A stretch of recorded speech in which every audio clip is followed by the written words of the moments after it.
Hello, all. Welcome back to another episode. Today we will be covering we'll be covering shamanic sickness. But thank you, first and foremost, thank you for returning back, whether you are listening to my podcast or you are watching this on YouTube. I just want you to know you are very much appreciated. But we're going to talk about shamanic sickness, which is a different topic and discussion than spiritual psychosis, because you can experience spiritual psychosis um, while you have shamanic sickness. One thing that I've noticed on the internet, I mean, and bless the internet because it gives you so much access and information to things that you did not know exist, right? Um, which there is a need to be very grateful for that. However, there's a lot of misinformation that I do notice on the internet. Now, what I will say is any information that you get, anything that you hear, I think is very important to always just do your research, not take the first thing that somebody said, that came out of somebody's mouth and just run with it and think that it's factual. I think it's always important to do your own research, obtain whatever information you can. I'm very big on that. I love reading, I love studying, I love understanding certain things, and I don't ever want to just grab something, a certain concept that somebody might tell me something is, and just take every single word that they say for truth. Okay. Um, and what I've noticed a lot about spiritual psychosis, even though we're not going to talk about that today, I will put that in a separate episode because I have talked about spiritual psychosis before. But I covered it on such a small um, scale. With this is going to be more larger when I go into it for that episode. But a lot of people don't realize with shamanic sickness that you can experience spiritual psychosis. A lot of people also make it seem like you only get spiritual psychosis from when you interact with negative spirits. Um, However, spiritual psychosis can be experienced in many different ways, especially depending on what kind of spirits you work with. You might experience spiritual psychosis. Um, you also get it with shamanic sickness as well, and that's what we're going to be touching more on today. If you are interested in um, wanting to attend free healing sessions, I do have them on my Patreon. They are every Monday, 7 p.m. Eastern Standard Time, and they are free to our Patreon members. To join my Patreon, it is free. You do not have to pay for anything unless you are looking for mentorship. I do not only court readings, but I do healing sessions, health coaching sessions. I also do. I am a practicing voodoo saint, so I do teach you how to work with your lawa. I do court readings, and I also work with La Santa Muerte, so I teach others how to venerate and work with her, as well as a bunch of other different spiritual things. So you can reach out to me on my Patreon. That information is in the description box below. Um, but today we'll go ahead and we will talk about shamanic sickness and what it is and how one might know that they're experiencing it.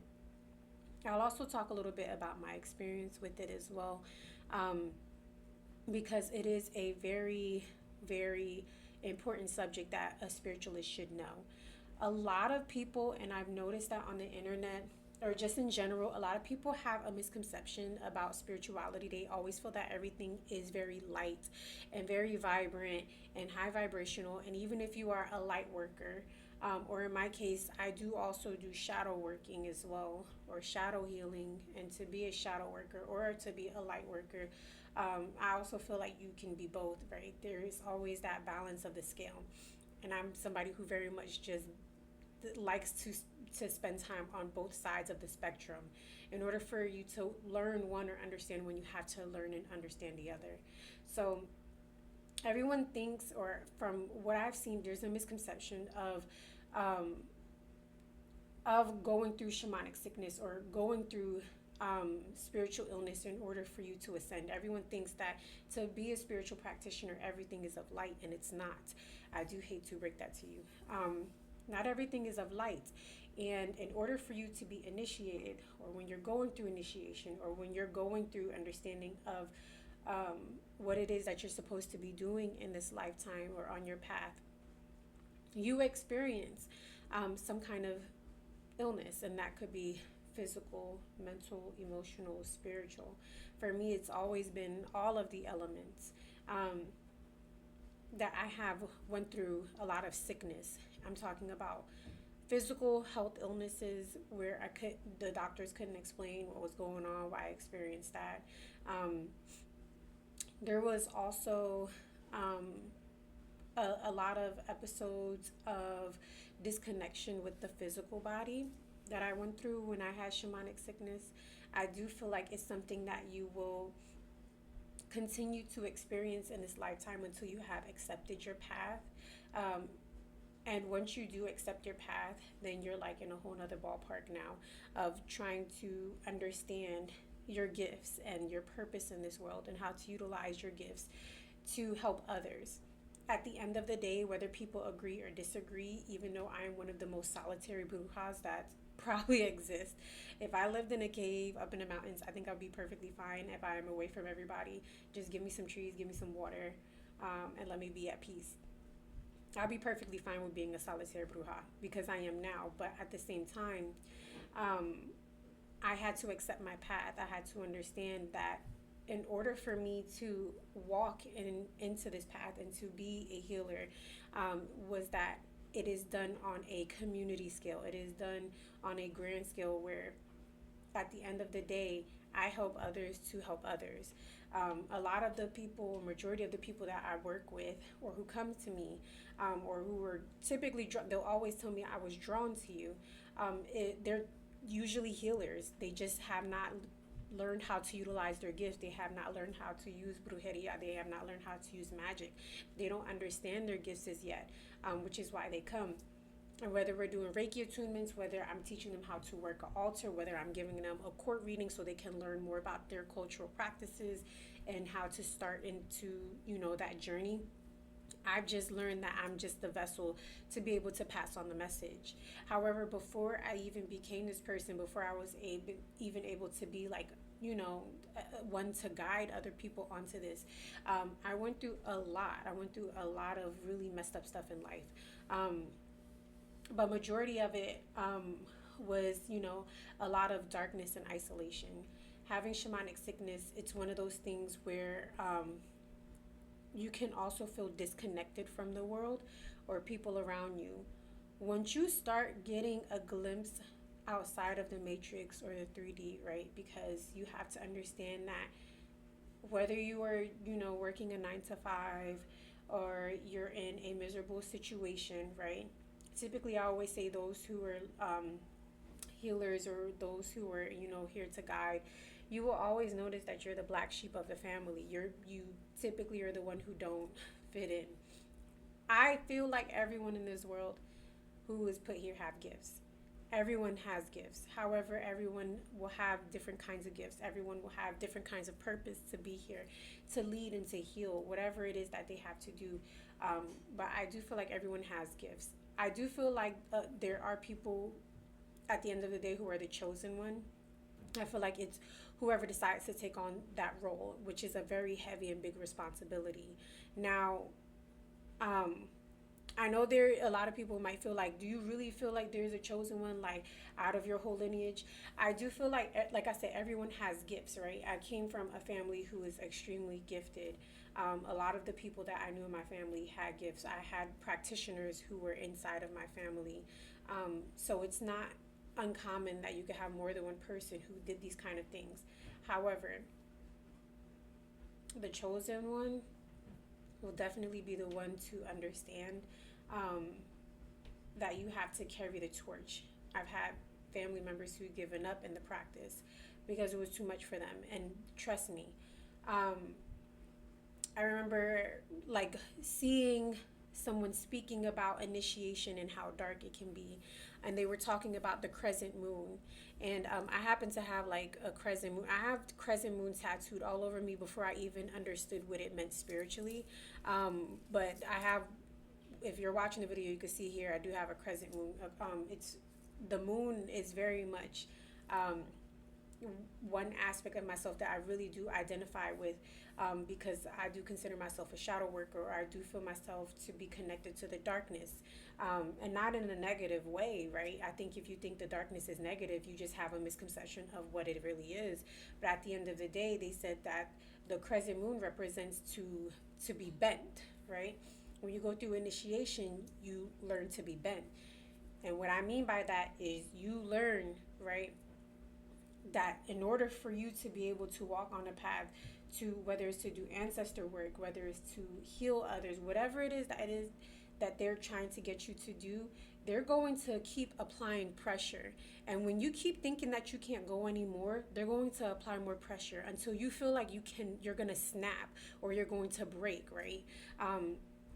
So just imagine like your body bending backwards into that crescent shape, and you're thinking to yourself, right? They're gonna push you beyond your limits, and that's the one thing I'm gonna sit here and tell you. Your spirits and your ancestors, your guides, they're gonna push you to the point where you feel like as soon as you're like, I'm about to snap, I'm about to break, like I can't take anymore, they're going to put more of a load on you. Shamanic sickness is not something where, I feel like there's definitely a lot of the Western concepts that kind of ruin what we have today.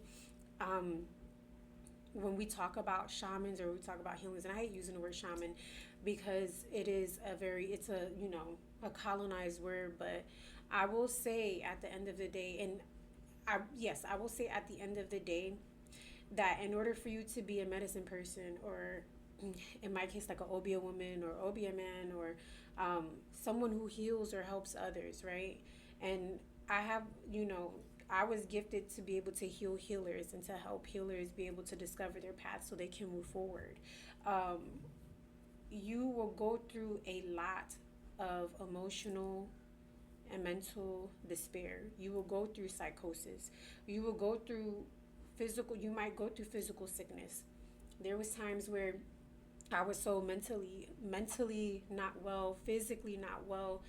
Um, I'm talking about I would wake up and I would touch my body and it would be hard to touch. Like it would be so hot, it would be painful to touch, it would be inflamed, and I didn't know what was going on. And a lot of it had to do with understanding of you're transitioning into a period where you're going to need to learn how to heal yourself. Um, you cannot heal others without healing yourself or learning what kind of tools you'll need to learn to heal yourself or to heal others or to pass that knowledge to other people. So it was one of those things where it's not, it doesn't happen overnight when you go through initiation. It doesn't happen where you just kind of wake up and you're like, okay, I accept it. They will put you through the test. They will put you through the test. They will let you know that if you're deciding to take this opportunity, if you want to go on this journey, it's not going to be easy and it's not going to be pleasant. It's not going to be one of those things where, like I said, with a Reiki attunement, you go, you get your Reiki attunement, you do a little detox and you're perfectly fine after that. Now with shamanic sickness, it feels like everything in your world is going left. And the only thing that is going to make things feel right is to go through blind faith and to trust and understand that when your ancestors or your spirits are speaking to you, or you might be speaking to them, you might not even hear them because they want you to have faith and they want you to trust that if this is what you truly want, you're willing to put yourself through hell and high waters to be able to accept this path, because it's not easy. If this was something that was easy and everybody was supposed to be doing, or everybody was, meant to be doing this, then everybody would be doing it, and everybody, everybody could be able to do this. But at the end of the day, there's a reason why you were chosen and somebody else wasn't. It's not going to be easy. And when I talk about this path is very difficult, it is extremely difficult, extremely painful. So shamanic sickness is one of those things where you will feel completely disconnected to your physical body, your mental body, your spiritual body. There's going to be periods where you're going to feel like the spirit that is in your body, in this vessel, doesn't belong here. And where you just long to be somewhere where you don't know. You know this place exists. You know there's a place outside of here. There's a world outside of here. And you just long so much to be home, right? until you can get in connection with that spiritual body. Because a lot of us, when we're going through those spiritual upgrades, it takes a little bit of time in order for this physical body to catch up to the spiritual body that's in another dimension, right? The one that starts to accept the path, the one that starts to understand the path, and the one that's ready to move forward into this mission that you have decided to accept. Whatever that is that you decide to do while you're here on earth, or that you were chosen to do while you were here on earth in this 3D. And another thing is that it disconnects you so much that you think that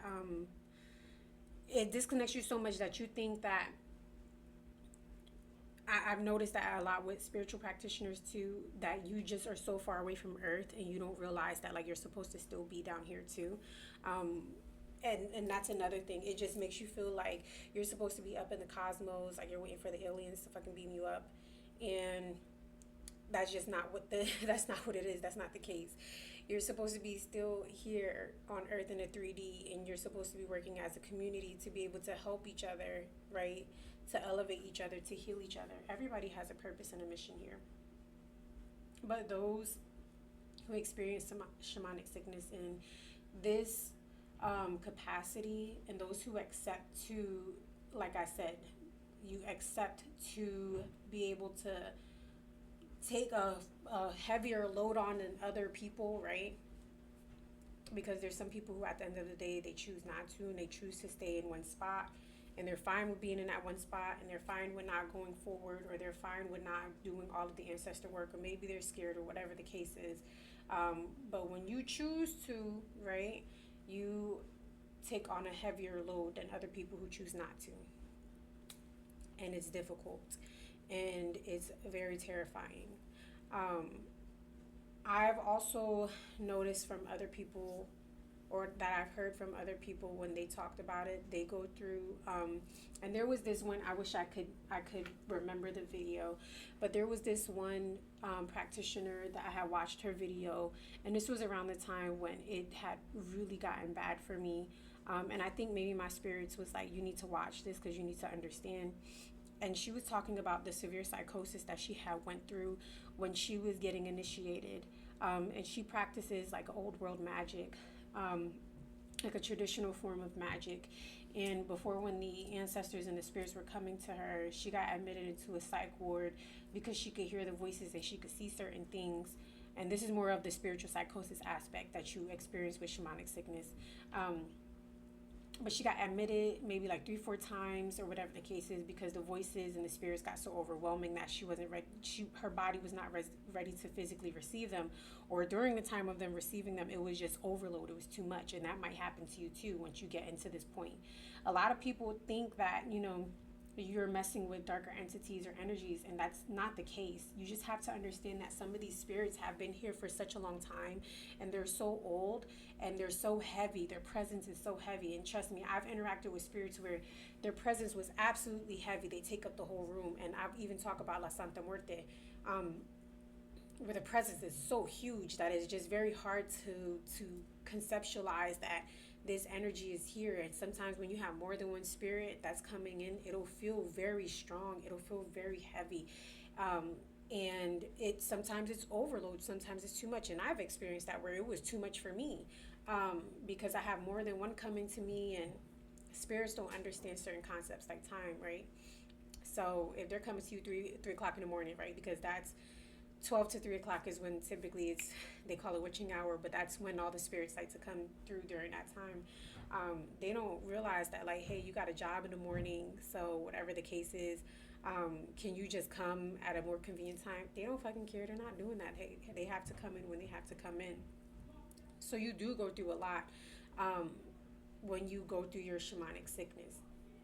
You feel very isolated, you feel very alone, and it is one of those things where I tell people all the time, once you decide to walk on this path, you have to prepare for the responsibility and everything that it comes with, because yes, you get gifts, yes, you get a close connection with spirits, yes, you get a really great understanding of the spiritual realm, right? That ancestor realm, that spiritual realm is just something completely different from all the other realms that you might experience, especially if you meditate. you get an amazing connection, but it does isolate you a lot. There's not, and that's the thing. You have to understand who you are as a person. You're one in a million, right? Your gifts and everything that you do is going to be different from everybody else. I've met people who have similar gifts to me, and then I've met people who had similar gifts to me, yes, but not all their gifts were the same. Their gifts were different than mine. So it is one of those things where yes, you might find those people, but it's a dime a dozen. It's not a lot of them. And then even in that community, you have to be very careful because there are a lot of predatory people who are in that community, who are wanting to like feed on you, feed on your energy, or whatever the case is. Um, just putting that out there. But one thing I have noticed with shamanic sickness is that you will go through a period of isolation, and I'm talking about you will be alone. Typically, you won't be in a relationship, you won't have any family. It'll be like everybody distance themselves away from you, and you start to see people's true colors. Um, and you just really go through this spiritual darkness. It's almost like you're just living in a cave, right? Living in a cave, and you're waiting for somebody to shine the light and show you what you're supposed to be doing next. It's like almost total despair. Like you just feel absolutely alone. Um, but that's all a part of it. That's all a part of it. And I feel like maybe I was supposed to say this because somebody is supposed to hear this, because the spiritual community makes everything seem like it's love and light. I mean, if you look up it, just type it in, look up spiritual, right? The first thing you're going to see is Reiki and the Intergalactic Federation of Light, and all these high vibrational healing frequencies, but nobody talks about the darker aspects that comes with it. That once you get to that point where you're starting to elevate, or whatever the case is, and you're starting to ascend, and you're starting to walk on your spiritual path and journey. Everybody talks about shadow work, yes, but what about shamanic sickness? What about spiritual psychosis? Those are things that you also experience as well. Um, and also, it comes with you opening yourself up to a whole portal and realm of beings and spirits, and not of just light, but of dark, that you have to learn to be able to maneuver through as well. Um, so there's that. But what I can say is things get better. Things do get a whole lot better. You might find yourself, like I said, spiritually, physically ill. My body had went through so much different kinds of like illnesses and shit that I couldn't even fucking understand how the fuck my body was even going through this at a young age. Um, before I started to understand what was really going on. And it's not to say like, hey, don't go to a doctor. I definitely went to a doctor, and they were unable to figure out like how I got, some of the issues that I was having with my body. Um, but then when I started to do more natural ailments, when I started to heal it naturally, that's when I started realizing like, okay, like I understand my path. I understand what I'm supposed to be doing. I'm supposed to be looking into herbal supplements, or herbalism, or whatever the case is. And I started to move into that path. So it is one of those things where the only person who could fix it is you. And that's by accepting your path, that's by understanding your path, and that's by being able to continue to push through the darkness, because it's difficult. It is very hard to be able to push through the darkness, and you don't have anybody telling you anything. Um, you don't have anybody helping you, right? When I have people come to me, at least there's some kind of like understanding, there's some kind of guidance that they can get. But I can only do so much, and I can only lead and shine that light so much. I do as much as I can to be able to tell people, but I do let them know, like, once you choose, once you say yes, once you start understanding the reason why you're sick and why these things keep happening. And that's another thing, reoccurring things will happen. I've had people who tell me situations that keeps reoccurring, and I'm like, you're gonna complete or keep completing these karmic patterns until you decide to accept your path. And you probably at one point said that you were ready to go on this journey, and then you decided not to because it was, too much. And then the same things start happening over. But the only way you can break that is by accepting the path and understanding that you're going to go through hell and high water in order for you to get to where you need to be. While I don't feel like, there's not really an end, you will always go through the ups and downs of this spiritual path. Once you start to accept it and understand your gifts and start understanding the medicine that you're supposed to administer into this world and how you're supposed to help other people, the sickness starts to calm down. Um, And like I said, this is not something that's overnight. Like once you accept a path, then you're like, okay, like everything's good. I've been going through a lot of shit for over a decade. And it wasn't until up until recently when I started doing more so ancestor work and venturing into that department within the past 3 years, doing voodoo and stuff like that. That's when I started to the medicine I started to administer and understand, when I started to see the right practitioners to help guide me on my journey, when I was going through, like, the darkness and initiation. Then that's when the medicine started working. Then that's when I started really understanding. And then that's how I was able to help other people administer their medicine and allow them to understand what they're supposed to be doing.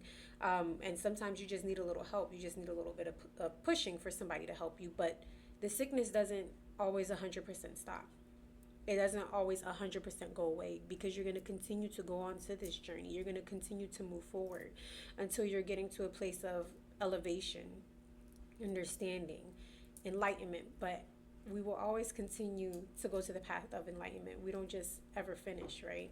We don't ever finish being enlightened. We don't ever finish completely understanding everything, this full picture, because at the end of the day, there's way too many concepts to understand. There's way too many things to learn besides, what you know now. And what you know now is nothing in comparison to the things that comes into the future, because you have so much to experience. And that's another thing about this path. Most of it is just experience, is an understanding of certain things.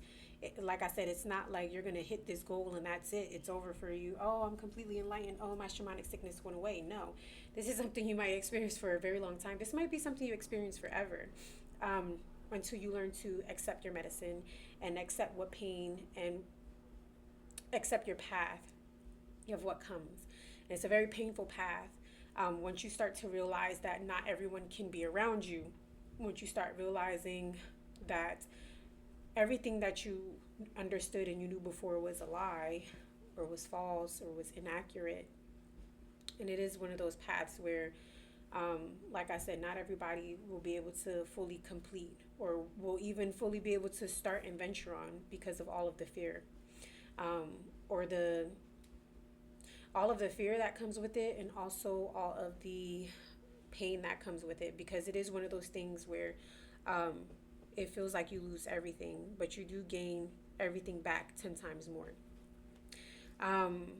However, I think I'm going to leave this topic here, talking about shamanic sickness. If you feel like speaking about your current experience, you are more than welcome to drop that information down in the comment section. If you feel like you want to reach out to me to speak to me, you're more than welcome to do that. I am on Patreon, like I said. All that information is in the description box below. But I think I'm just going to leave that here for now, talking about shamanic sickness, because this is something that I've seen people that have a misrepresentation on, because it is one of those things where, and that's the thing. Even if you're one of those people that don't even understand, like, I'm supposed to be doing this, but you're experiencing all these symptoms, more than likely, like, you've already started that path. You haven't understood what it was, going through the physical illness, going through the mental and the spiritual, the isolation, feeling, completely disconnected from your body and your head, and from other people who are around you. And that's normal. It's just a matter of, like, continuing to go and allow yourself to be put under pressure, and allowing yourself to accept the path that they're choosing for you. I think there's a difference when you can understand when something is malevolent, when something is bad for you, when something's not good for you, when something's telling you to hurt yourself, or whatever the case is. And then there's a difference of when you are just, spiritual processing overload, when all of that is happening. I definitely could be able to tell the difference when it was something, evil or bad that was around me, right? Whether it was through somebody putting witchcraft on me, or whether it was me cleaning witchcraft off of somebody. I can tell when there's something malevolent or something bad around. But then I also know that when I was going through spiritual psychosis, when I was going through all of these things in order for me to be able to be initiated and to get that upgrade, or spiritual upgrade, and connection to the other side of the veil, I knew that was completely different, because these spirits weren't telling me to hurt myself. They weren't telling me to harm myself. It was just too much. It was completely overwhelming. It literally was just, night after night, I have like beings walking around talking to me, communicating with me, and then another spirit come in, and then this is happening, and I just wasn't sleeping, and I wasn't feeling well, and none of them ever told me anything negative. None of them ever told me to hurt myself. It was just overwhelming. I'm able to differentiate the two, and that's how you can know, because, and that's what I'm saying. There's always a misconception. People think like, oh, you go through spiritual psychosis, or you go through spiritual sickness, or whatever the case is, because you're doing something bad, and that's not true. It's just a matter of like, you have a path you need to journey on, you need to venture on. That's why they have different types of initiations when you do a specific kind of practice, is so that you can receive these spirits, you can receive these downloads in a more softer way, right? When you're getting crowned or something, they're opening up certain chakras, right? They're opening up certain portals for you to be able to receive the spirit. When you're putting the spirit in a prenda or a pot or something like that, you have a closer connection with that spirit.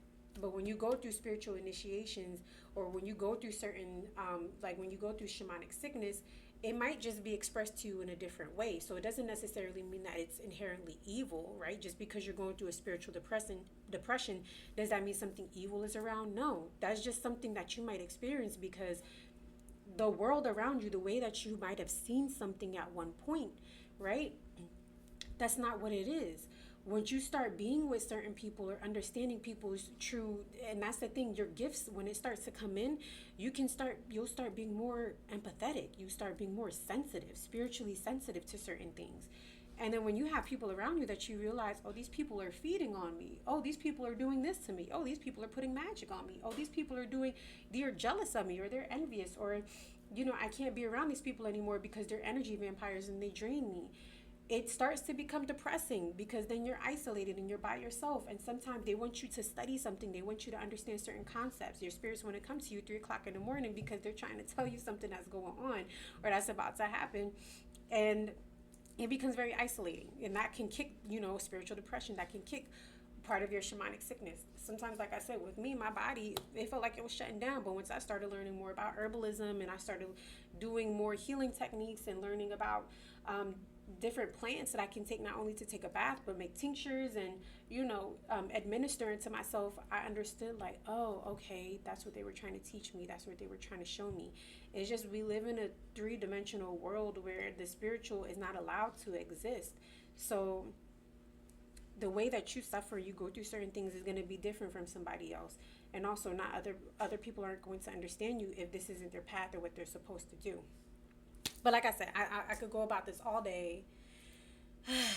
I love talking about spiritual stuff. And I love being a student.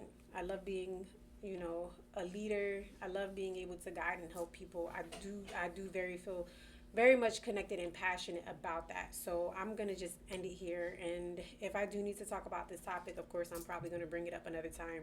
But I'll probably move into spiritual psychosis for the next episode.